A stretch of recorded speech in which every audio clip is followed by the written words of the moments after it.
Hi to all, welcome to Souji's kitchen. ఈరోజు లంచ్కి కొత్తిమీర రైస్ చేస్తున్నాను. అది ఎలా చేయాలో చూసేయండి. ఒక మందపాటి గిన్నె కానీ లేదంటే కుక్కర్ కానీ పెట్టుకొని కొద్దిగా నూనె, నెయ్యి వేసేసుకోవాలి. అది వేడెక్కిన తర్వాత మసాలా దినుసులు వేసేసుకోవాలి. దీంట్లో షాజీరా, లవంగాలు, చెక్క, మరాఠీ మొగ్గ, జాజి పువ్వు, జాపత్రి ఇవన్నీ ఉన్నాయి.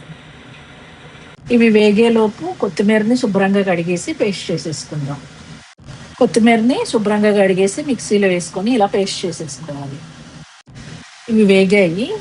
ఇప్పుడు దీంట్లో ఉల్లిపాయ ముక్కలు, బంగాళదుంప ముక్కలు, పచ్చిమిరపకాయలు, చీలికలు కడుగు మసాలా దినుసులు వేగిన తర్వాత ఇలాగా బంగాళదుంప ముక్కలు, టొమాటో ముక్కలు, పచ్చిమిరపకాయ ముక్కలు, ఉల్లిపాయ ముక్కలు, కొద్దిగా పుదీనా వేసేసుకోవాలి.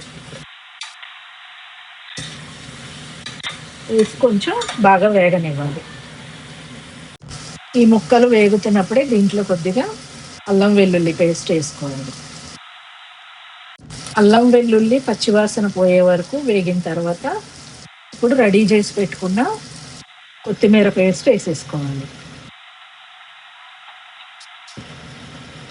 వేసుకున్న కొత్తిమీర పేస్ట్ పచ్చివాసన పోయే వరకు వేయించుకోవాలి. ఇప్పుడు దీంట్లో బియ్యానికి సరిపడా ఎసరు వేసేసుకోవాలి. అంటే వండుతున్న బియ్యాన్ని బట్టి ఎసరు తీసుకోవాలి. బాస్మతి రైస్ అయితే కనుక 1 గ్లాసుకి 1.5 గ్లాసు వాటరే పడుతుంది. నేను నార్మల్ బియ్యంతో చేస్తున్నాను. 1 గ్లాసుకి 2 గ్లాసులు వాటర్ పడుతుంది. ఇప్పుడు టేస్ట్కి సరిపడా సాల్ట్ వేసేసుకోవాలి. దీంట్లో కొద్దిగా గరం మసాలా పౌడర్ వేసుకోవాలి.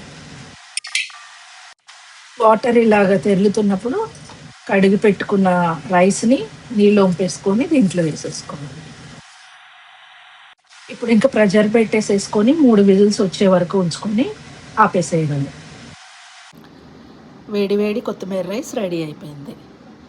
ఇప్పుడు ఇది పెరుగు చట్నీతో అయినా తినచ్చు, లేదంటే ఆలూ కుర్మా లాంటిది ఏదన్నా గ్రేవీ కర్రీ చేసుకొని అయినా తినచ్చు.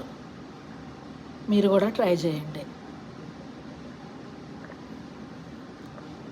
ఈ రెసిపీ మీకు నచ్చినట్టయితే కనుక please like, share and subscribe my channel అండి. Thank you for watching my videos.